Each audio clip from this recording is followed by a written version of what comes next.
Hey friends, it is late as I'm filming this, but we got a few new books unexpectedly today that I really want to be able to share with you, and it's First Chapter Friday. So I have my tea, I have my new books over here. Go ahead and pour yourself a cup if you are a tea drinker like me, and let's go ahead and jump in. So there's 3 books that I want to go ahead and share with you. We have Agnes at the End of the World, Ahsoka, and the graphic novel version of Long Way Down. These are all so exciting. So the first one that I want to get into is Agnes at the End of the World. Look at this cover. I mean, we know at this point that I'm a sucker for covers, but this one just spoke to me. I actually haven't heard a ton about this before. But as I was reading the beginning of it, I definitely got kind of a Hunger Games vibe. So if you like the Hunger Games, this might interest you. It is definitely dystopia. So it's that science fiction kind of post-apocalyptic type vibe. And I'm going to go ahead and read the inside flap, but then I'm also going to read the prologue at the end of this video. So you kind of get the first chapter. Agnes loves her Red Creek home, its quiet sunny mornings, its dusty roads, and its God. There she cares tirelessly for her younger siblings and follows the town's strict laws.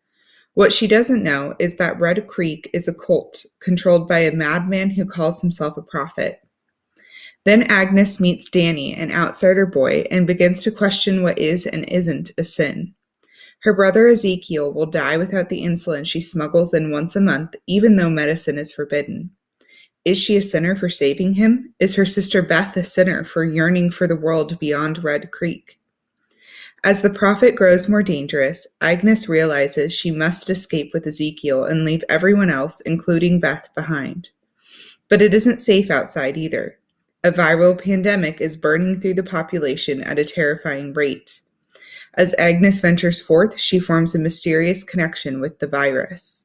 Will Agnes be able to choose between saving her family and saving the world? So again, we will talk more about Agnes at the End of the World at the end of this video when I go ahead and read the prologue. But for right now, the next one that I want to talk about is Ahsoka. This one is written by E.K. Johnston. So if you don't know who Ahsoka is, I'm going to try and do this without too many spoilers. She is a Force-sensitive individual featured in Star Wars. So she is a Padawan. She's training to become a Jedi. And she isn't featured in any of the actual movies. So if you watch like the original trilogy or the prequels, she's not going to be in there. She mostly makes her appearances in the Clone Wars animated series, which takes place between a couple of the prequels. And she's an incredible character. She also makes an appearance in another Star Wars series. I won't say which one in case you haven't finished it yet. So anyway, I love Ahsoka. She's one of my favorite Star Wars characters. I was really excited to find this novel about her adventures. If you, number 1, enjoy Star Wars, you will probably enjoy Ahsoka's story.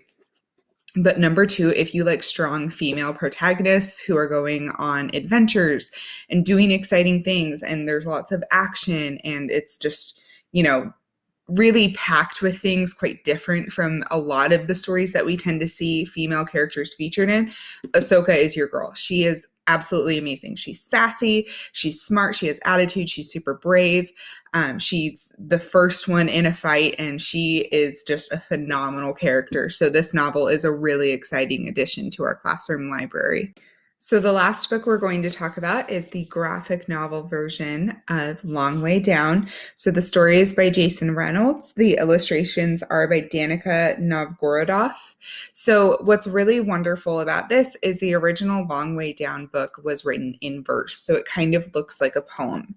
And by adding graphic novels, it changes the story. It makes it a little bit richer, a little bit easier to imagine. So Long Way Down, graphic novel or standard inverse version, is the story of a 15-year-old boy who is in an elevator, and it is all happening as he's going down in this elevator. And he's considering how best to take revenge for the recent death of his brother, who was killed in a gun incident. And so the whole story takes place in this elevator trip, and it sort of zooms out and in different moments of his life and things that led up to his brother's death. And so in the graphic novel version, you get the things that come along with graphic novels. Obviously, there's images, there's the word bubbles. But to me, it helps you kind of understand the narrator's emotions a little bit differently. It helps you see things from his perspective, literally. Some of the colors and the way things are done can help us understand the emotions behind them. So it's beautifully done. The illustrations are gorgeous. Reynolds is a phenomenal author all of the time. And so Long Way Down is just such a good story, and to have the graphic novel version of it, I'm so excited. I love graphic novels. I've wanted to add more, and I think that this is one that you guys are really, really going to enjoy. So now we've covered the three. We are going to jump back to Agnes at the End of the World and read the prologue together. It is pretty quick, but if we ever do First Chapter Friday activities, this means that this counts for a First Chapter Friday video. So you've probably remembered this, but I love when books put maps in the front because it tells me that the author has really built the world. There is a map in Agnes at the End of the World. It is pretty simple, but it definitely gives us an idea of where everything is in the story, which, because the story is so unique, I think is going to be really helpful. So we're going to read part 1, prologue. Once a girl lived in a double-wide trailer on ranch land beneath a wide white sky tumbled with clouds. The prophet, a scowling crow of a man, presided over everyone and everything.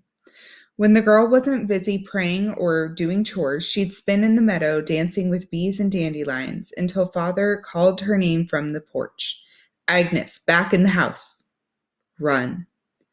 In Agnes's world, secular music was forbidden, as was television, radio, and all technologies of sin. She wore homemade dresses that draped every inch of skin, though they were far too hot. At 12, boys and girls were forbidden to play together, and the prophet called the children little sinners with a sneer. Nevertheless, Agnes loved her world, loved the meadow and the rocky canyon and the hawks that screeched overhead, winging impossibly high. One day the meadow spoke. She was dancing when the hum rose up through the bottoms of her feet and into her small little girl bones. It was like a song, an old song. She pressed her ear to the ground and listened. Rocks pulsed, stones echoed, and clouds, trees, leaves rustled with melody. The girl smiled, her heart full, because God had opened her ears. He'd scratched the earth with his fingernail and revealed a hidden world. The girl was too young to see the danger in being singled out in a land where the prophet expected his faithful to march like paper dolls, arm in arm, and all the same.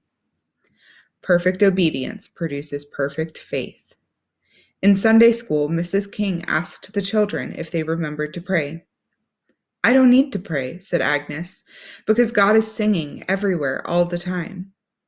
Children snickered. Their teacher swiftly crossed the room. She grabbed Agnes's arm, her face purple with anger, and stretched it across the desk. Then she slammed a Bible's spine across the girl's knuckles, over and over, until the middle knuckle of her right hand cracked like a nut. Pain exploded up her arm. She knew better than to scream. The woman bent and poured poison into her ear. Insolent child.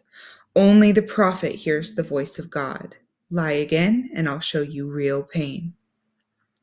That night, hand throbbing and swollen, the girl told herself she didn't hear the sky singing or the earth humming, that she'd never heard such lovely, evil things. Never, never. Perfect obedience produces perfect faith. Agnes pretended so hard not to hear that one day she didn't.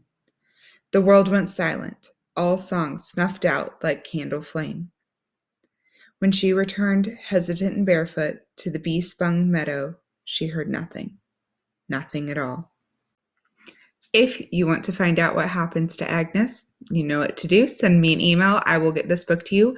Also, because we are hybrid now, if you're in person, it makes it much easier for me to get books to you. So any of the books that we have talked about in First Chapter Friday, you can ask me about. I will have them for the next time I see you. If you want book suggestions, I can bring you some samples to take a look at during class when you're in the building. That's another option. I have lots of books available to share with you all, so you just have to let me know if you need them. Otherwise, have a great weekend. We made it through the first week of hybrid. I will see some of you in person on Monday. I will see some of you virtually on Monday. But either way, I will see you all soon. Have an amazing weekend.